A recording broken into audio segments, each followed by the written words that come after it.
भी झूठ, शरीर भी झूठ, रिश्ते भी झूठ, घर मकान झूठ, कमाई झूठ, जानकारी झूठ। यहाँ क्या चीज है? यहाँ तो सब झूठे झूठ चल रहा। रामायण में यहाँ सबको झूठ बता दिया गया। झूठा ही लेना, झूठा ही देना, झूठा ही भोजन, झूठ चबैना, सब कुछ झूठ है। सत्य क्या है? उमा कहाँ निज अनुभव अपना, सत हरि भजन जगत सब सपना। केवल हरि का भजन सत्य है और बाकी सब झूठ है। इसलिए जो हरि भजन का भेद बतावे, मालिक के भजन का रास्ता बतावे, वो सतगुरु है। हरि भजन का मतलब आप और भटके हुए हो। बहुत लोग कहते हैं हरि हरि नाम की जाप करेंगे तो हरि भजन हो जाएगा। चलो ठीक है, आपकी मान्यता को 100 प्रणाम, लेकिन जरा हमको समझा दीजिए। एक जगह रामायण में लिखा गया कि निज अनुभव में कहूं खगेसा, बिनु हरि भजन न जाय कलेसा। शंकर जी अपने अनुभव का बयान कर रहे हैं, भक्तराज बयान कर रहे हैं, काकभूषुंडी बयान कर रहे हैं कि मैं अपना अनुभव बताता हूं, बिना भगवान के भजन के दुनिया के कष्ट क्लेश जाने वाले नहीं। उस ही रामचरितमानस में दूसरी जगह क्या लिखा है? रामचंद्र के भजन बिन जो चाह पद निर्वाण, ज्ञानवंत अपि सो नर पशु बिन पूछ विषान। अगर रामचंद्र के भजन के बिना कोई आदमी निर्वाण पद यानी मुक्ति मोक्ष चाहे तो वो कैसे है? जैसे बिना सींग पूछ के जानवर। सीधी बात लिखी हुई है। रामचंद्र के भजन बिन जो चाह पद निर्वाण, ज्ञानवंत अपि, ज्ञानवंत होते हुए भी, सो नर पशु बिन पूछ विषान, बिना पूछ और सिर के जानवर की तरह है। तीसरी भजन लिखी गई है, औरव एक गुपुत मत, सबई कहूं कर जोरी, शंकर भजन बिना नर भगत न पावई मोरी। एक गुप्त मत बता रहा हूं, बिना राम की भक्ति किए, शंकर की भक्ति किए और मेरी भक्ति नहीं पा सकते। शंकर भजन बिना नर भगत न पावई मोरी। तो अगर आपकी बात मान ले तो 3 भजन हो गए। राम राम जाप करना राम भजन, हरि हरि जाप करना हरि भजन, शंकर शंकर जाप करना शंकर भजन। ये तो 3 भजन हो गए। रामायण क्या कहती है? एक ही साधे सब सधे, सब साधे सब जाए। तो 3 साधने लगोगे तो तीनों चली जाएगी। एक साधोगे, गलत अर्थ लोगों ने आपको बता दिया। ये तीनों 3 भजन नहीं, राम भजन, शंकर भजन, हरि भजन एक है। तात्पर्य क्या है? जब शंकर भगवान जीव कल्याण के लिए धरती पर अवतार लिए थे, जिस भजन को किया वो शंकर भजन। विष्णु भगवान जब धरती पर आए अपने कल्याण के लिए जो भजन किया वो हरि भजन, और राम जिस भजन को करके पार चले गए वो राम भजन। ये तीनों 3 भजन नहीं, तीनों एक भजन है। वो कौन सी भजन है? ये ढपली और गाजे बाजे, टुनटुनिया ढोल मजीरा बजा करके राग रागिनी में मस्त हो करके नाचना कूदना नहीं। भजन का भेद, असली रास्ता कबीर साहब ने बताया। कौन से भजन की बात की उन्होंने? जागरी मोरी सूरत सुहागिन जाग। अगर सुहागिन बनना है तो ए जीवात्मा सोती मत रह, जाग जा। क्या पड़ी सो मोह नींद में, उठी के भजनिया में लागरी, मेरी सूरत सुहागिन जागरी। मोह निद्रा में पड़ करके क्यों सो रही है? उठो और भजन में लगो। कौन से भजन में? गंगा नहाने को नहीं कहा, मंदिर जाने को नहीं कहा, तीर्थ का चक्कर लगाने को नहीं कहा, नदी नालों पहाड़ों में गोता लगाने के लिए नहीं कहा, किताबों में मशगूल होने के लिए नहीं कहा, मठपुरियों में भटकने के लिए नहीं कहा। किसके लिए कहा? चित्त दे शब्द सुनो सरवन से, उठत मधुर धुन रागरी मेरी सूरत सुहागिन जाग। चित्त लगाकर दोनों कानों को बंद करके खूब ऊपर ध्यान लगा करके सुनो, मधुर मधुर आवाजें अमृत की तरह से स्वादिष्ट आ रही हैं, उसी में लय हो जाओ। बुलाने के लिए वो आवाज आ रही है, जो मधुर मधुर राग रागिनी ऊपर उतर रही, उसी को पकड़ने का नाम भजन है। और उसको पकड़ो तो इस दुनिया से भाग चलो। कहत कबीर सुनो भाई साधो, जगत पीठ दे भागरी मोरी सूरत सुहागिन जागरी। भजन भजने को ही कहते हैं। भागने की धातु है संस्कृत में, उसी को भज कहते हैं। भाग चलो यहां से भागो जल्दी से। भाग जागा, भाग चल रहे हरि भजन की ओर प्यारे, मिल गए सतगुरु सहारे, फंद बंदी छोर प्यारे। सतगुरु बंधनों से मुक्त करने वाले मिल गए, अब देरी मत लगो, चलो जल्दी से उनके पास। अभी कुछ और समझ रहे हो, लेकिन जब मिलेंगे और आपको रास्ता बता देंगे, चल पड़ोगे, पहुंच जाओगे, तो आपके आंख के पर्दे खुल जाएंगे। तब क्या कहोगे? जब आंख खुलती है तो बंदे अपने गुरु के लिए क्या कहते हैं? मलायक से, बसर से, हूर से, सबसे सिवा निकले, हमारे शहंशाह दोनों जहानों से जुदा निकले। कहते हैं कि जब तक आंख नहीं खुली थी, मैं उनको इंसान समझता था, देवता समझता था, किन्नर समझता था, गंधर्व समझता था, देवी देवताओं से ऊपर अधिकारी समझता था, ब्रह्मा विष्णु महेश समझता था, हूर और परियां समझता था। लेकिन खुली जब आंख तो इंसान के जामे में खुदा निकले, खुदा उन पर फिदा निकला, खुदा पर वो फिदा निकले। मेरी जब आंख खुली तो मैंने देखा कि इंसानी जामे में खुदा बैठा हुआ है, स्वयं परमात्मा विराजमान है। खुदा उन पर कुर्बान और खुदा पर वो कुर्बान, वो उन पर फिदा, वो उन पर फिदा। खुदा पर वो फना निकले, खुदा उन पर फना निकला। ए भाई बहनों, एक खेल समझ में नहीं आएगा जब तक आंख नहीं खुलेगी, तब तक ये बात समझ। आंख खोलने का जतन करो, जब आंख खुल जाएगी तो फिर सब कुछ दिखाई पड़ेगा। वो कहते हैं इसी दुनिया फानी में वो ला फानी खुदा निकले, इसी नासवान संसार में वो न विनष्ट होने वाले अमर भगवान की तरह से हमको प्राप्त होंगे। इसलिए आवाज लगाई महात्मा ने, संत कृपाल सिंह ने आवाज लगाई। गुरु महाराज के बड़े करीबी थे, दिल्ली में गुड़मंदी के पास उनका आश्रम था। स्वामी जी महाराज के लिए उन्होंने अपना कमरा बना रखा था। जब स्वामी जी जाते थे तो उस कमरे में रखते थे। बहुत कार्यक्रमों में स्वामी जी के वो भी आते थे और दोनों लोग सत्संग सुनाते थे। एक बार उस समय की मुसम्मात प्रधानमंत्री उनसे मिलने के लिए गई और संत कृपाल सिंह से पूछा कि ये एक महात्मा जय गुरुदेव है, बहुत उनका प्रचार जोर शोर से है, उनके बारे में आपका क्या ख्याल है? तो संत कृपाल सिंह ने कहा था कि देखो, वो बहुत पहुंचे हुए त्रिकालदर्शी महात्मा हैं, उनसे बड़ा संत इस धरती पर इस समय कोई नहीं है। कभी उनको छेड़ना मत, नहीं भारी नुकसान उठाना पड़ेगा। ये बात जो है गुरु महाराज के बारे में उन्होंने कहा था।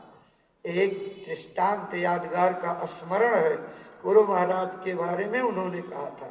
तो उन्होंने अपनी बाड़ी में लिखा है, चलो दीदार कर लो आज ही सत्संग में उनका, खुदा जाने कयामत कब हो और क्या माजरा निकले। चलो देर मत करो, अभी चलो सत्संग में, और सत्संग में बैठ करके उनका दर्शन दीदार कर लो। मालिक जाने कब प्रलय आ जाए, कब कयामत आ जाए, कब दुनिया में जो है विनाशकारी लीला शुरू हो जाए और आपको ये संजोग न बने। इसलिए गुरु के दर्शन में देर मत करो, चल पड़ो, पहुंचो। इसलिए जब भी सत्संग दर्शन का मौका मिले तो फिर चूकना नहीं चाहिए। गर्मी का मौसम देख करके घबराना नहीं चाहिए, इरादा नहीं बदलना चाहिए, मन के बने हुए प्रोग्राम को टालना नहीं चाहिए। जो लोग बने हुए इरादों पर पानी फेर देते हैं वो परमार्थ में कभी तरक्की नहीं कर सकते। कर्म योगी अपने कर्म के पथ पर बाधाओं से घबराता नहीं, बाधाओं को पार करके अपनी मंजिल पर पहुंचने की भरसक कोशिश करता है। यही उपदेश मनीषियों ने, विज्ञानियों ने सबको दिया है। उत्तिष्ठ जागृत प्राप्य वरान निबोधक, उठो जागो चलते रहो, तब तक रुकने का नाम मत लो जब तक मंजिल न मिल जाए, अभीष्ट लक्ष्य न मिल जाए। और आप बीच में घबरा जाते हो, उठा हुआ झोला गर्मी देख करके रोक देते हो, चलो अगले कार्यक्रम में चलेंगे। तो जो दया इसमें मिलेगी वो उसमें मिल पाएगी। जो चीज आई और चली गई, राम नाम की लूट का मौका जब गुरु महाराज ने अपनी मौज इस मई के महीने में निजधाम जाने की तो क्या समझते हो कि बिना सोचे समझे इस संकल्प को बनाया। जानबूझ करके इस गर्मी तपिश और जेठ की दोपहरी में गए कि आप कम से कम इसमें आ करके कुछ तपस्या कर लोगे, कुछ कष्ट सह लोगे, सेवा जोड़ ली जाएगी। इससे आपके भविष्य में कर्मों की वजह से आने वाली तकलीफों में राहत दे दी जाएगी। यही मंच है सामने गुरु महाराज का, जिस पर बैठ करके गुरु पूर्णिमा का सत्संग हो रहा था। और सत्संग में भारी बारिश, जो बीच में वीआईपी लोग बैठे हुए थे उनमें मेड़ी बंधी थी। तो एक आदमी उठा सत्संग सुनाते हुए और फरुहा से उसकी मेड़ी काटने लगा। तो स्वामी जी ने वही मंच से कहा, अरे अरे रुक जाओ, क्या कर रहे हो, मत काटो, इसको भरा रहने दो, काटो मत इसको। मेड़ी फिर बांध दी गई और उसी में इतने पानी में बैठे बैठे सब सत्संग सुनते रहे। स्वामी जी महाराज ने कहा, तुम्हें पता नहीं है कि इसमें क्यों बैठाया जा रहा है। महात्माओं के हर खेल में राज होता है, हर खेल में राज होता है।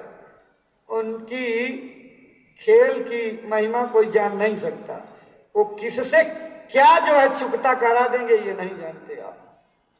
जब जीवन में घटता तब याद आता। एक बिहार का आदमी भी उसी में बैठा हुआ था। जब यहां से सत्संग में गया तो बिहार में भी बाढ़ आई हुई थी और वहां पूरा रास्ता भर गया जिधर से उसको जाना था। पता ही नहीं लगे खेत किधर, रास्ता किधर, किधर नाला नाली, अब क्या करे वो।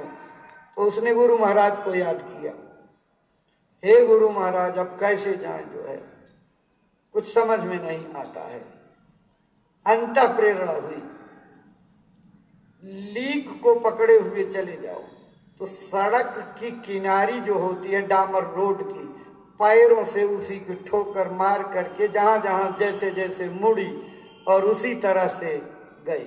और जाने के बाद उसने अपना अनुभव लिख करके भेजा। उस समय की पत्रिकाओं में छपा भी कि गुरु महाराज ने उस पानी में बैठा करके हमारे न जाने कितने जन्मों की यातनाओं को, नरक की पीड़ा को खत्म कर दिया, जो है ऐसे कारण बना करके।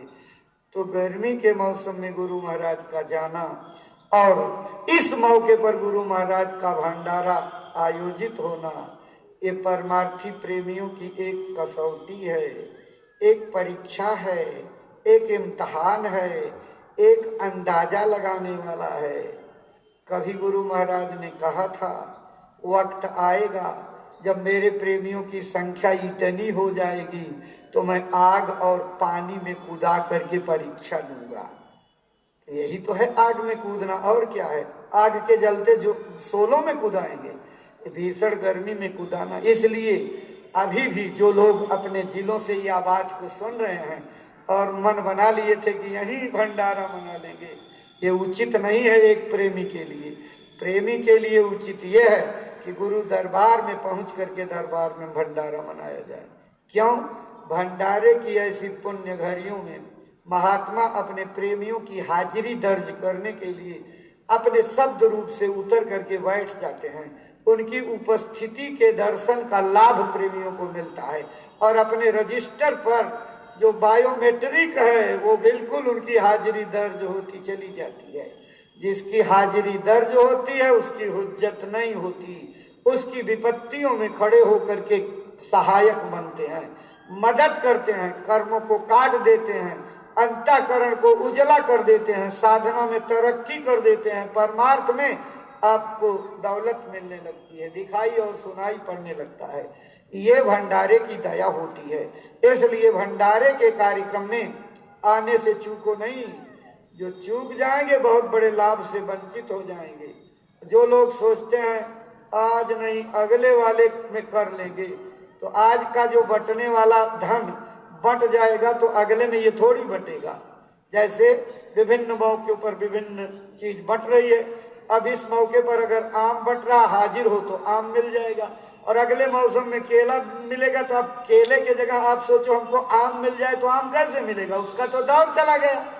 इसी तरह से तीसरी बार मिठाई बटेगी, आप सोचो केला मिले तो केले का दौर तो चला गया, तब कैसे? जिस मौके पर जो चीज बटेगी आप झोली फैला करके खड़े रहोगे तो आपके झोली में वही डाल दी जाएगी। और झोली फैलाने ही नहीं आए, दरबार में पहुंचे ही नहीं, गुरु की दया कृपा के लिए भावना ही नहीं बनाई, झोली ही नहीं फैली तो क्या पाओगे? इसलिए इरादा पक्का करके चल पड़ो। अभी बड़ा समय है, बात तो पहला दिन है। चलो जल्दी से झोला उठाकर जो सवारी मिल जाए, बस से, ट्रक से, कार से, ट्रेन से और कोई साधन से, नजदीक वाले मोटरसाइकिल जैसे भी बने, चल पड़ो गुरु महाराज के इस दरबार में। दया की जो बरकत बट रही है उसको चूको मत लेने से। सब लोग चल करके पहुंचो, ये गुरु महाराज का भंडारा है। गुरु महाराज के प्रेमियों के लिए इससे महिमा मंडित और कार्यक्रम क्या हो सकता है? गुरु महाराज खुद उतर करके बैठेंगे और प्रेमियों को दर्शन देंगे। अंदरूनी दर्शन, अंदरूनी दर्शन से ही काम बनेगा। बैठ करके जब खाटी मेहनत करोगे, जब आप गुरु महाराज से अपने गुनाहों की माफी मांग करके भजन करोगे, तभी तो गुरु महाराज की दया आपको प्राप्त होगी। इसलिए जब तक रहो कस के सेवा करो। सेवा के बहुत आयाम हैं। भंडारे में भोजन कराना, पानी पिलाना, पत्तल उठाना, हाथ धुलाना, झाड़ू लगाना, पत्तल फेंकना, विभिन्न जगहों पर सेक्टरों में गंदगी हो जाए तो उसको फरुआ ले करके नीचे जमीन में गाड़ना, आसपास के वातावरण को बिल्कुल शुद्ध बनाए रखना। इससे बीमारियां फैलेंगी, गंदगी ना फैलने पावे। अगर किसी ने जल्दबाजी में कहीं गंदगी कर दी तो उठाओ फावड़ा दबा दो नीचे। और विभिन्न प्रकार की सब्जी के खेत में सेवा, और एक बड़ी महत्वपूर्ण सेवा उधर विद्यालय में चल रही है। गुरु महाराज के संकल्प को पूरा करने के काम में गुरु महाराज के पारिश, उनके उत्तराधिकारी, संस्था प्रमुख पूज्य महाराज जी लगे हुए हैं।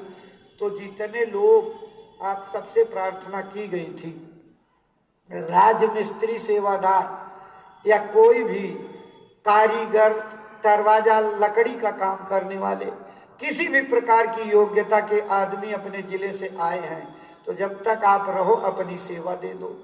राजमिस्त्री पूरा समय दें और सेवादारों की भी जरूरत है।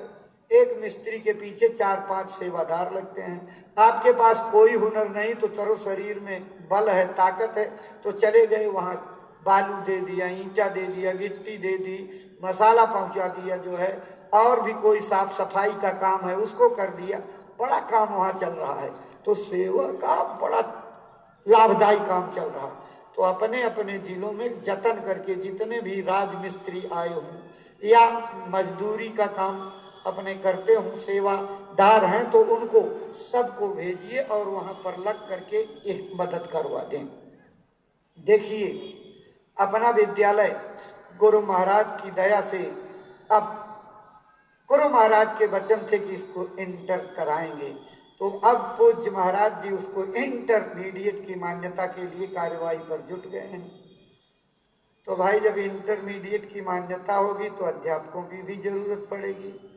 बहुत सारे सत्संगी प्रेमी मास्टरी की अच्छी अच्छी डिग्रियां ले करके और अपनी सेवा से निवृत्त हो चुके हैं।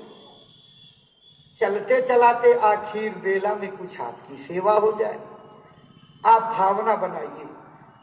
चौथे पन जाइए नृपकानन, ये पहले की नीति थी कि वानप्रस्थ के बाद जो है वो वन प्रस्थान की अवधि से फिर संन्यास आश्रम आ जाता था, चौथे पन चले जाते थे।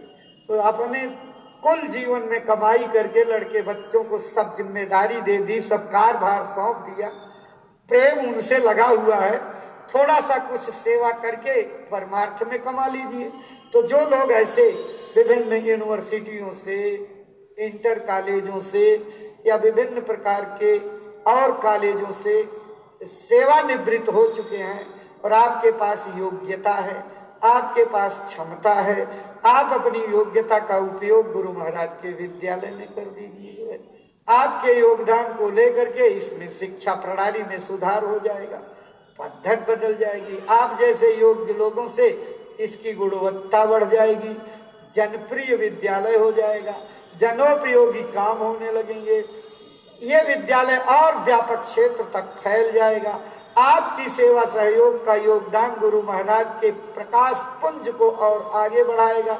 इसलिए जो लोग अपनी सेवा से निवृत्त हो चुके हैं, वो लोग अपनी सेवाएं इस विद्यालय में देने के हार्दिक इच्छा में अगर हैं, तो आप अपना विवरण हमारे कार्यालय में कुटिया के बीच में आकर के लिखा दीजिएगा, आपकी सेवाओं का सदुपयोग कर लिया जाएगा।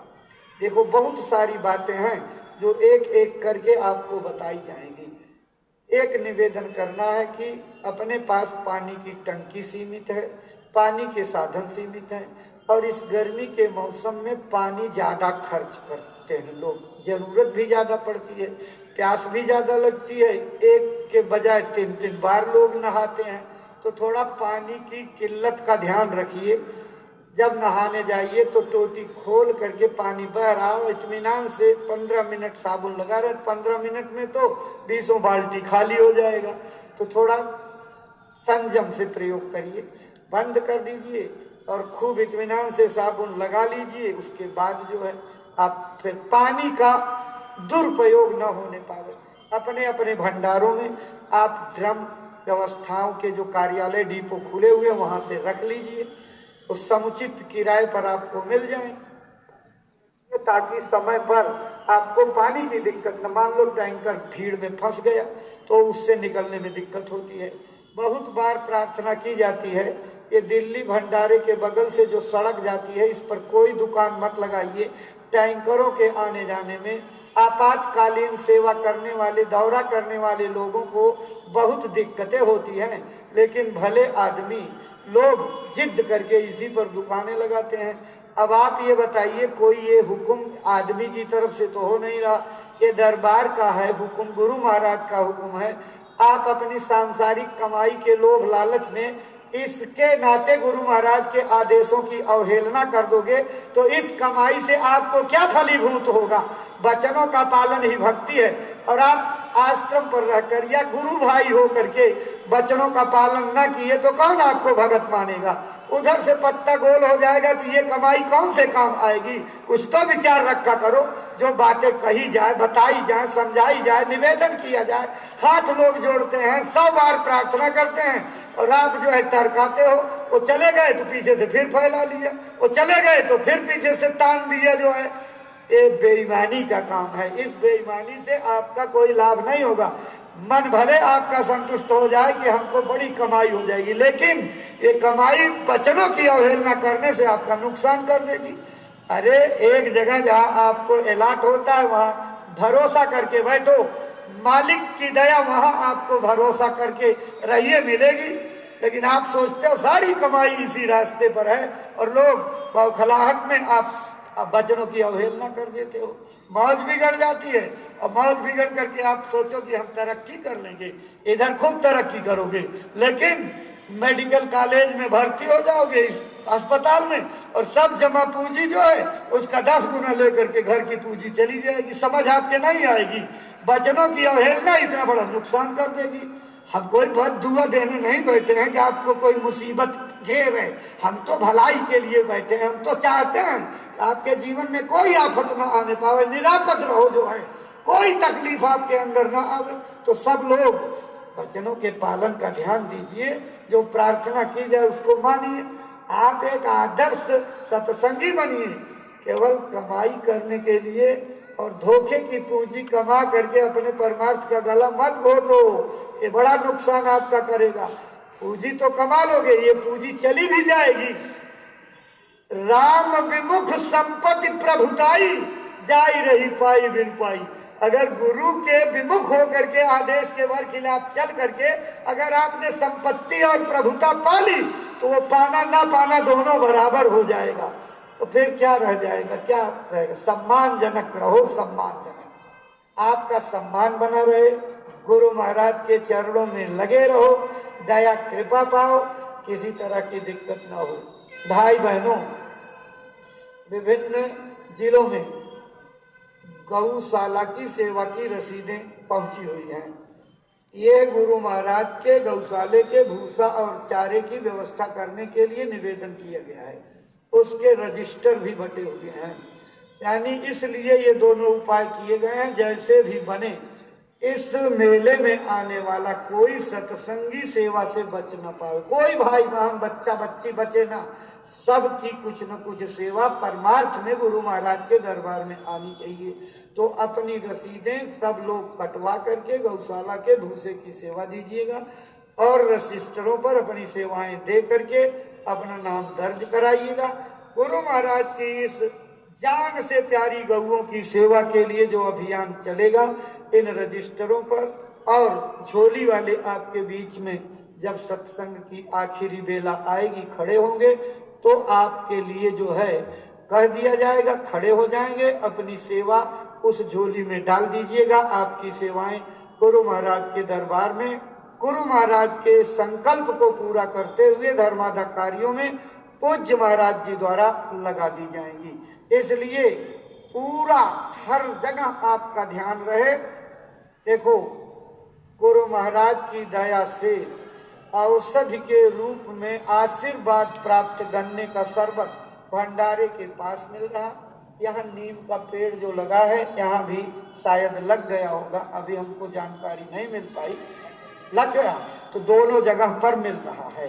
तो आप जब तक रहिए बिल्कुल लाधड़ाक इसका सेवन करिए, इसमें कोई ओवरडोज नहीं होगा। सुबह पियो, शाम पियो, दिन पियो, दोपहर पियो और रात को पियो, कोई ओवरडोज नहीं। जब तक रहो कस के पीते रहो, छक छक करके पीते रहो। असाध्य रोगों की दवा है। वचन गन्ने के जूस से नहीं, यही गन्ना कहीं कोई बाजार में लगा करके बेचे और आप तो गन्ने का ही तो रस है, ऐसे नहीं। जिस गन्ने के लिए, जिसके लिए वचन कहे गए हैं, आश्रम की तरफ से जो सेवा की जा रही है उसके साथ वचन जुटे हुए हैं, वहां लाभ मिलेगा। और आपने अपने मन की कमजोरी में उतनी दूर कौन जाए, लाओ गन्ना तो गन्ना, उसमें वो लाभ नहीं मिलेगा। स्वाद तो मिल जाएगा, लेकिन जो वचन का फायदा होने वाला वो उसमें नहीं मिलेगा। इसलिए इन दोनों अड्डों पर, इधर वाले यहाँ आकर के पी सकते हैं, उस तरफ वाले भंडारे के पास जाकर के शरबत का सेवन करते रहिए। लाइलाज मर्जों की दवा है, अमृत जैसा, रामबाण जैसा काम करती है। और गुरु महाराज की चरण पादुका का वाहन सचल मंदिर यहाँ होगा, खड़े हैं। गुरु महाराज की पावन चरण पादुका, इसी में गुरु महाराज चला करते थे, रहा करते थे। उनकी मौजूदगी के नाते ये परम पावन मंदिर है, किसी तीर्थ से कम नहीं, प्रेमियों के लिए महा से महातीर्थ है। तो जब भी आप यहाँ आइए, रोज रोज प्रणाम करो, रोज रोज दर्शन करो, रोज रोज गुरु महाराज की दया दुआ मांगो। इसलिए ये काम जारी रहेगा। मेले की व्यवस्था के लिए आपसे निवेदन है, चलो झोली वाले भैया लोग खड़े हो जाओ अपनी जगह, और लोग बैठे रहिए। झोली वाले अपनी जगह खड़े होकर के भाई लोगों से गुरु महाराज की गौशाला के लिए जो सेवा लोग देना चाहें इसको झोली में डलवा लीजिए। देखो, अपने अपने जिलों में आपके फायदे के लिए ये जोर दे करके कहा जाता है कि पूरी पुख्ता सुरक्षा की टीम बनाओ। इतने लोग आए हुए हैं, उसमें से 150 आदमी आप निकाल करके और अपने जिले को छावनी बना करके डंडा झंडा ले करके लोग टहलते रहें, अपने जिले के लोगों का परिचय